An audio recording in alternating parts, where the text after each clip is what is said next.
Hi, it's Lori the armchair chef, but the hat I'm wearing right now is a postal nut. I'm a 30-year postal employee, and every once in a while something comes up that surprises me, and I thought I would pass this along to you. I was assisting somebody in determining what's the best way to send a package to Canada, and I did a little bit of research on it. I personally use pirate ship to mail, which gives me commercial rates so that I can pay less than going to the location and purchasing the postage. And when I brought up, it was a small package. I put a $25 value on it from the West Coast up to Canada. And the price was almost the same for first class USPS or UPS. Now, I thought that maybe the UPS would be better because it had $100 insurance, and the first class on the post office only has 50. So I suggested to the person to get the UPS, and it was about the same. If you just went to the post office to do it, it would be $26, and you would have to do a customs form. Um, Doing it through pirate ship, they have a international type thing. So you do put down what's in it and the value you're claiming. Um, but what I found out is she contacted me and said there was a $70 brokerage fee. And I had never heard of such a thing. So I Googled it and I looked it up and I have the information. Yes, there is a brokerage fee. It's a third party. It's a fee for them to handle your package. Okay, UPS charges this. Post office doesn't charge us. This is why I'd never heard of it before. Um, Even though the post office only covered $50 insurance on the item at first class, and it's not the time frame. There's no brokerage fee. They wanted to charge. It was a $25 item. It was a handmade item. So guess the value about 25, what you would pay for it. $70. They wanted to charge her to mail it. This is besides anything they might charge the other person on the other end as well. So, what I've concluded from this is do not use UPS to send things to Canada. Use the post office. And if you can, try to use a commercial service. Um, I don't get paid by anybody. I don't get paid by the, well, I get paid by the post office, but that's only if I'm working.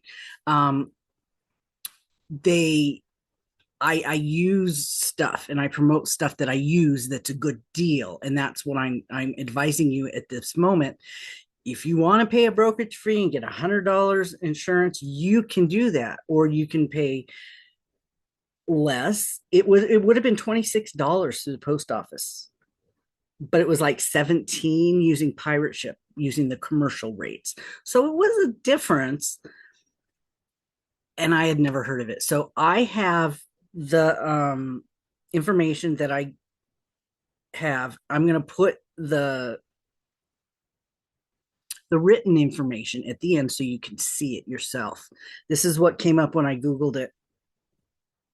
And so I just thought I would pass that information along.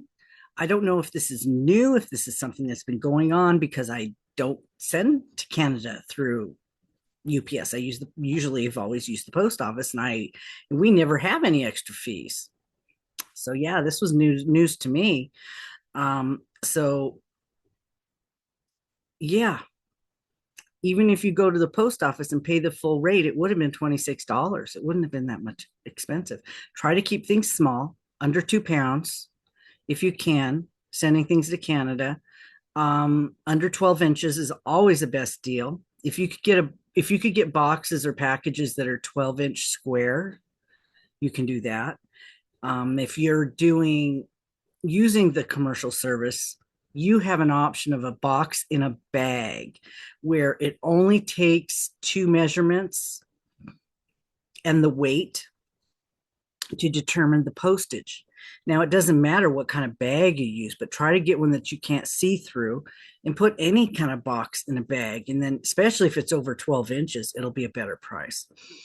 This option is not at the post office. This is only for the commercial rate. I use that a lot. I switched from boxes to bags because of this being a lot cheaper. And I tape them up. I completely tape up the bags so they don't get ripped. And I get 3 mils.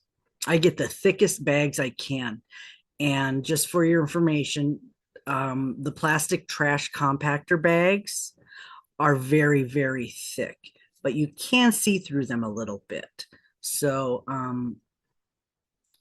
just you can use those if you want to cut them down, if you want to cut them open, wrap things in those bags, you can do that. And that's a box in a bag. It counts. So that's some helpful hints to help you save some money on postage. And I'll put a link to the pirate ship down below.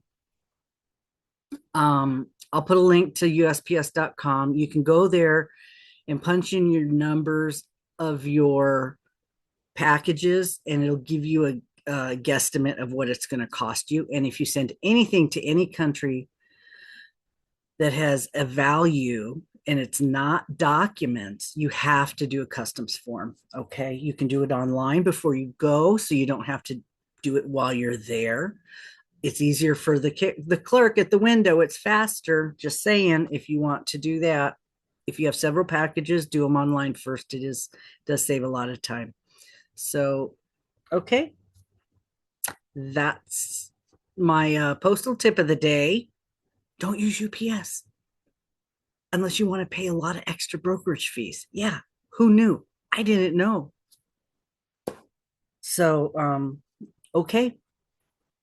If you have any other information you'd like or any other questions, you can leave them below in the comments. Okay, thank you. I will be adding in the, like I said, the slides that have the information on it after this video. Okay, all right, bye.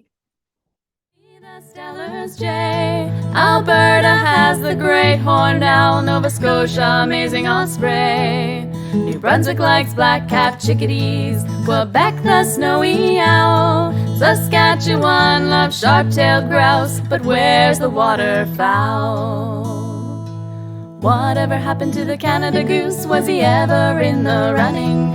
With his black wet feet and his noisy beak, I think he really is quite stunning. Tweet, tweet, chirp, chirp, tweedle-leedle-leedle, tweet, tweet, chirp, chirp, tweedle-leedle-leedle-la, tweet, tweet, chirp, chirp, tweedle-leedle-leedle, tweet, tweet, chirp, chirp, tweedle-leedle-leedle, honk. With their long black necks and their brown jackets, they form the flying